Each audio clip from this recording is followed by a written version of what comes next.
Assalamualaikum warahmatullahi wabarakatuh.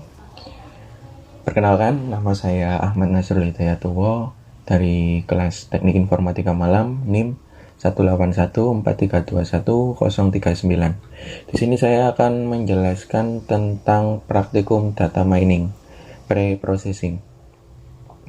Langsung saja soal pertama. Jalankan coding praktek 61. Apa saja yang ditampilkan? Yang Anda dapat berapa nilai rata-rata setiap variabel atau kolom? Di mana hasil eksekusi 6.1 adalah di sini dia melakukan shape pada nilai rata-rata dan nilai standar deviasi. Di mana hasil shape-nya adalah 2. Jadi dia dapat dua isian dalam setiap variabelnya. 2 kolom maksudnya. Lanjut untuk nilai rata-ratanya. Nilai rata-rata di sini 48 berapa ini nilai minnya. Untuk nilai minimalnya min 170 sekian, dan untuk nilai maksimalnya ini 17477 sekian, 167501 sekian. Di soal nomor 2, hitunglah varian tiap kolom, berapa nilai varian yang Anda dapat. Di mana kolom pertama nilai rata-rata dari data adalah 4,4853 sekian, min 9769962 sekian. Dimana kolom kedua dengan minimal min 17048 sama kayak yang di atas tadi. Untuk kolom ketiga, untuk nilai maksimalnya adalah sama juga kayak yang di atas tadi. Apa yang terjadi jika parameter diganti aksis 1? Jika parameter diganti aksis 1, maka yang di print adalah jumlah barisnya, dimana baris aksis 1 ini menyimpan 1000 dimensi data. Jadi akan yang muncul adalah 1000 data yang di print. Lanjut untuk praktikum pre-processing 1.2, jalankan coding program 62. Apa saja yang Anda dapat? Bagaimana jika jumlah sampel yang diinginkan dihitung dari 80% data? Jika pakai 80% data, di sini ini adalah data asli. Untuk 80% datanya ini data asli, ini 80% data. Lalu 2, kembangkan coding tersebut agar dapat mempartisi menjadi 60% data training, data validation 30%, dan data uji 10%. Dimana ini adalah data aslinya, ini data training, ini data validasi, dan ini data tes. Lanjut praktikum nomor 1.3, jalankan coding praktek 6.3. Bagaimana hasil encoding integer dan one hot encoding yang Anda dapat. Dimana di sini ada, kalau one hot encoding ini mempresentasikan menjadi integer ya, dari string menjadi integer. Dimana untuk yang pertama, dimana female di sini direpresentasikan menjadi 0, from use 0, dan use Safari menjadi 1. Dimana male ini 1, from Asia 1, dan use Firefox di sini adalah 0. Bagaimana jika direpresentasikan ke dalam beberapa objek? Akan hasilnya seperti ini.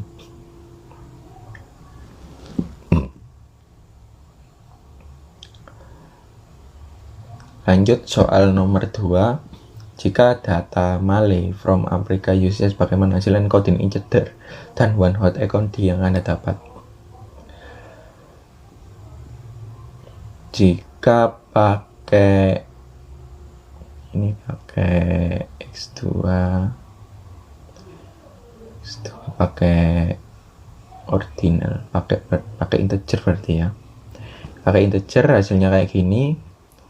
Dimensinya 3 cocok di mana array-nya di sini ada 3, dimensinya di sini juga 3, sama di mana female adalah 0, from US adalah 1, use Safari adalah 1, Mali adalah 1, from Asia di sini ada 2, use Firefox 0, Mali 1, from Afrika 0, use IE 3. Lanjut, jalankan program 6.4 bagaimana hasil perakuan missing value pada data numerik maupun kategorikal.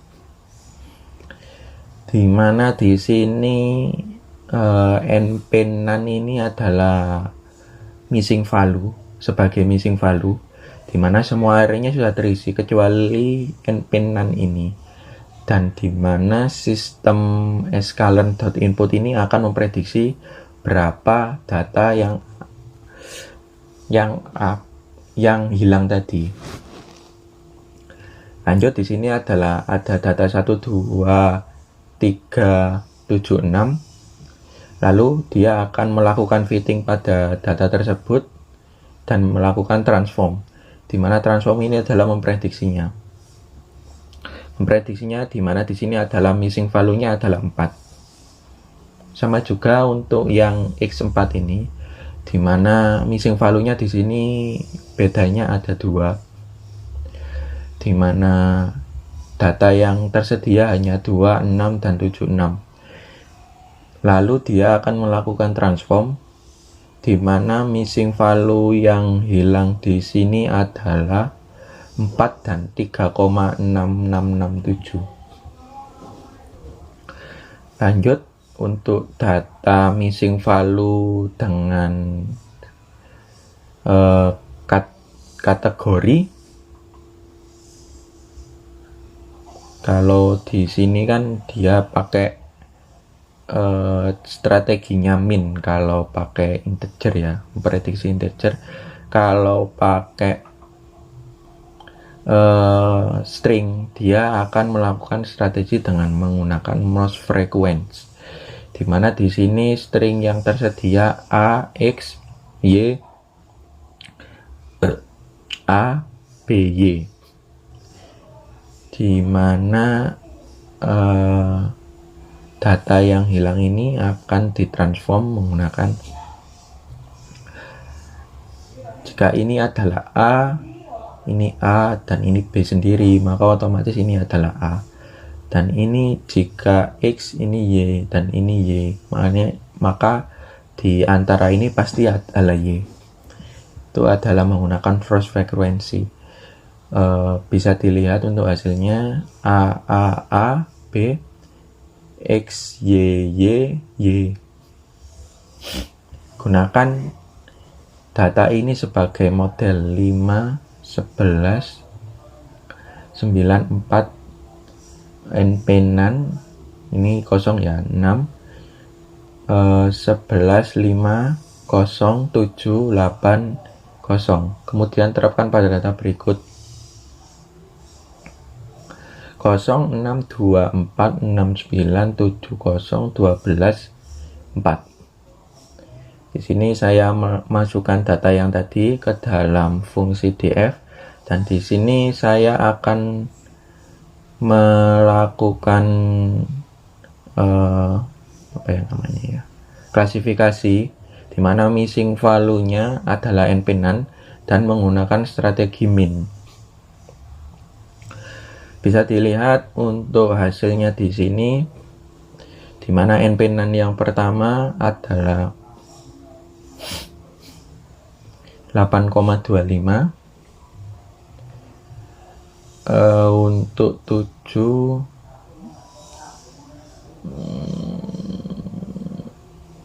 bukan ya.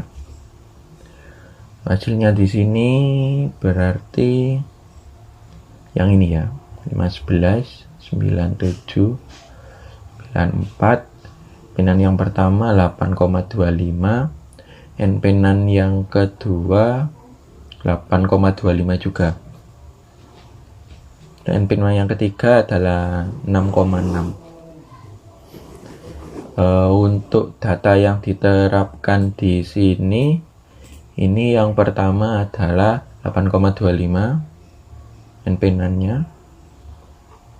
Yang kedua adalah 6,6.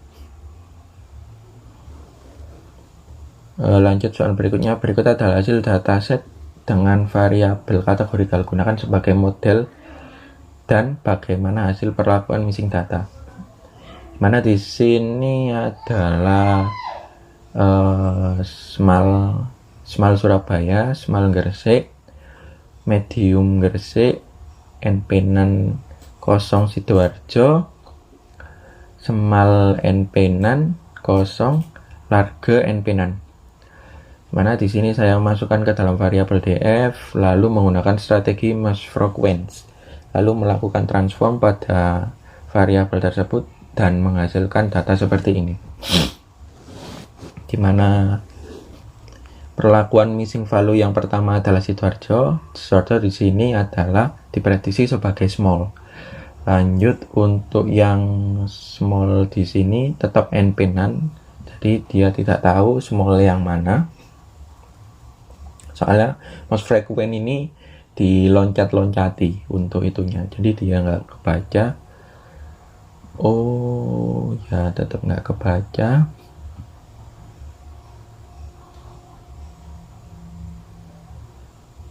Lanjut untuk large di sini diprediksi adalah Gresik.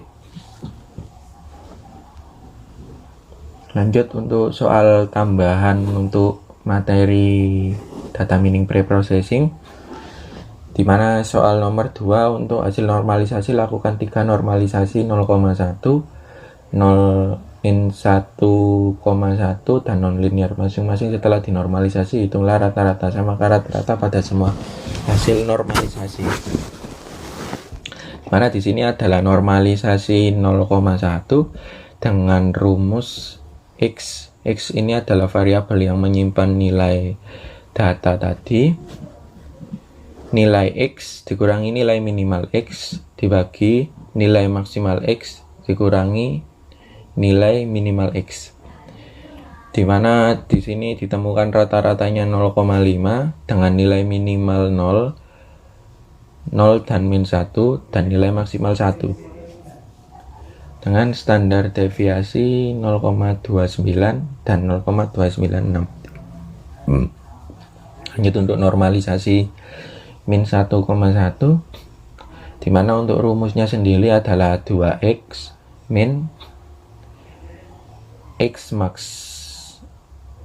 maksimal x, nilai maksimal x ditambah nilai minimal x dibagi nilai maksimal x dikurangi nilai minimal x, dimana dihasilkan nilai rata-rata 0,01 sama 0,097 dan nilai minimal 0,1, 0,1,99 dengan nilai maksimal 1 dan min 2. Nilai deviasinya 0,58835727. Lanjut untuk normalisasi non-linear ya di sini ya. Non-linear. Dimana di sini non-linear harus menukan E dulu, ekuivalen. Dimana ekuivalen di sini 2,7182882849. Dimana rumusnya sendiri adalah 1 dibagi 1 ditambah E pangkat Y, dimana Y sendiri di sini rumusnya bentar. X dikurangi nilai rata-rata dibagi standar deviasi.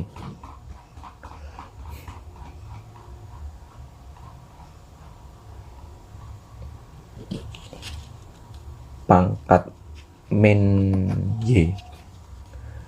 Y-nya tadi di sana dengan ditemukan nilai rata-rata 0,5 dan nilai minimal 0,2, nilai maksimal 0,7, nilai deviasinya 0,62. Dimana rata-rata semuanya di sini untuk setiap normalisasi tidak sama. Jadi untuk yang tidak sama itu adalah nilai rata-rata min 1,1. Itu beda sendiri. Kalau nilai rata-rata 0,1 dan nilai rata-rata 0 linear itu sama 0,5, hampir mirip. Lanjut untuk soal nomor 3, untuk sampling pada semua sampling hitunglah rata-rata standar deviasi. Mana yang paling mirip data asli semua data. Di mana nilai rata-rata standar deviasi awal seperti ini, nilai rata-ratanya 2484 sama 1458,1427. Dimana rata-rata setelah dinormalisasi data adalah 11. Ini untuk setelah dinormalisasi ya, untuk rata-ratanya adalah 11. Dan untuk nilai rata-rata datanya 2,2 dan min 1,41. Lanjut menghitung nilai rata-rata pada data trend menggunakan 60% data, dimana nilai deviasinya tetap satu mirip dan nilai rata-ratanya adalah 0,086, min 0,411. Lanjut untuk nilai deviasi dan rata-rata pada validasi menggunakan 30% data.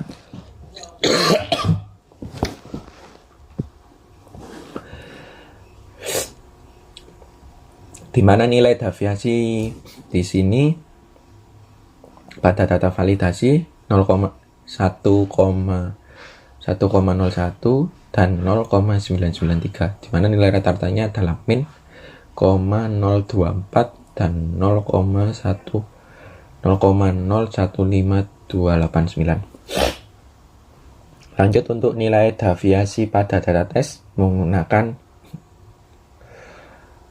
nilai deviasi dan nilai rata-rata pada data tes menggunakan 10% data, di mana nilai deviasinya 0,9696224, 0,965888048 dengan nilai rata-rata 0,0281151 dan 0,1199637. Untuk kesimpulannya sendiri, untuk standar deviasi yang paling mendekati adalah pada data trend, dan sedangkan untuk nilai rata-rata yang paling mendekati adalah nilai tes.